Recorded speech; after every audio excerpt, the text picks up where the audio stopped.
Here in central Victoria, we live at quite a high elevation, which means it is extremely cold in the wintertime. But it is still a great time to make change in the garden. Maybe do a bit of editing, removing those things that haven't worked as well as you hoped, moving some things around, and of course, adding some new plants to play with. You might remember this little strip on the north side of my house. Now, I call it the treasure garden because I absolutely adore everything in here.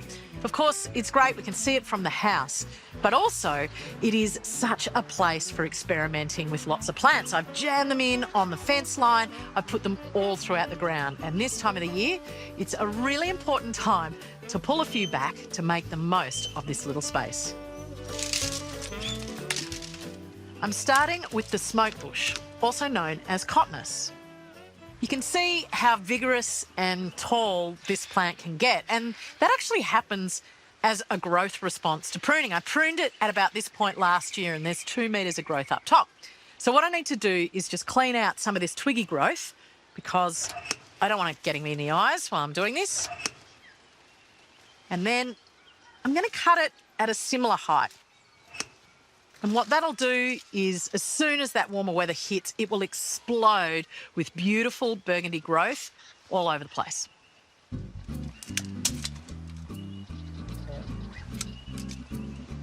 You can kind of sculpt a plant by pruning, not just things like roses. You can do it with this too. Wherever a bud is pointing, prune above it and it'll shoot in that direction.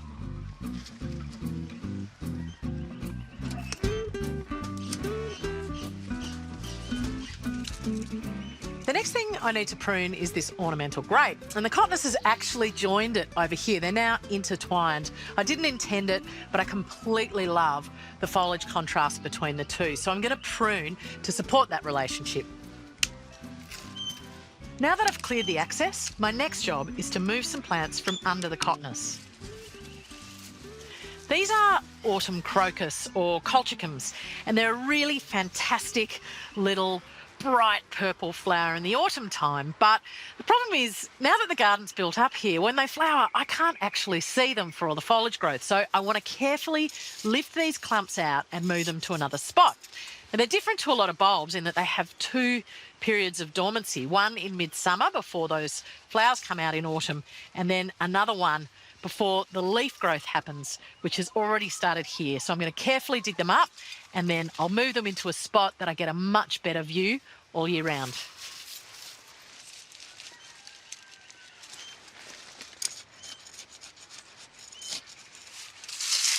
They're already shooting away and I'm sure they're going to settle in really quickly to their new spot. And then in autumn, I'll get beautiful blooms that I can actually see. But one word of warning, while they are known as autumn crocus, that's a common name, and they are not Crocus sativus, which is the edible spice. So just enjoy these in the garden, keep your gloves on, and don't put them in a risotto. One of the things I've always planted for in this garden is to attract birds.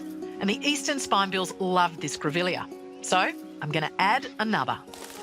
This is a fantastic cultivar of Grevillea victoriae, which is really, really cold hardy. It comes from colder, high altitude areas, and I reckon it's a bomb-proof plant. It makes a fantastic hedge, but I'm just putting this one in here for the birds.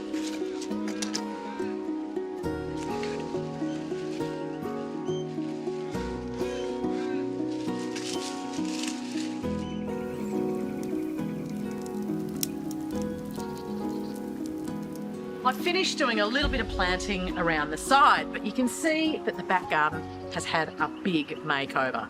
I've actually put down this really durable surface. It's a recycled concrete mulch, and it's going to keep it really accessible and usable in cold, wet weather. It does look a little bit stark right now, but that really just is a canvas for so many more plants. One of the best ways that you can fill a new garden is to propagate plants. yourself. It's really cheap and it can be quite easy. And the ones that are already succeeding here are obviously a great choice. I've got this gorgeous little Santolina. It's a cultivar with this incredible limey green foliage, which matches beautifully well with the tree above when it shoots in spring. So I've taken some cuttings and I'm going to add more of that plant into the garden.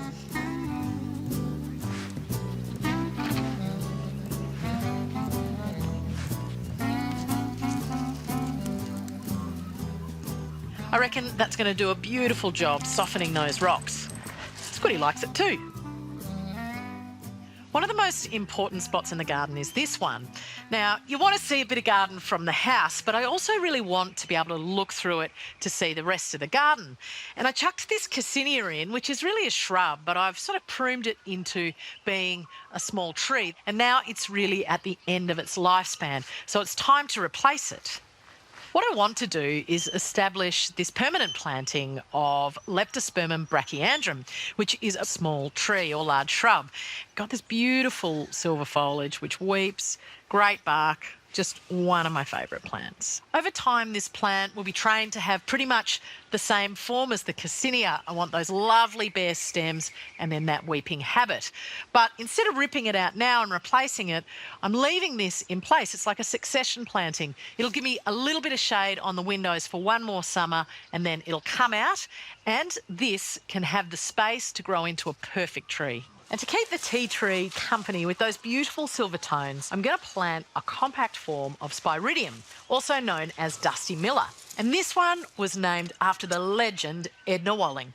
One way to get a lot of colour quickly when you're doing a new planting is to use a beautiful pot. And this is one of my favourite little treasures. It's had lots of lives over the years, but it's getting a whole new planting.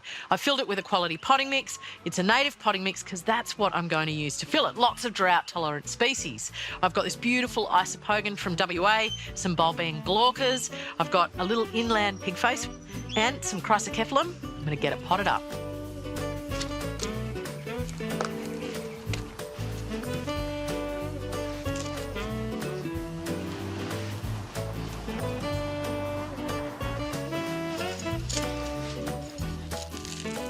A little bit of broken brick mulch, that will go great guns.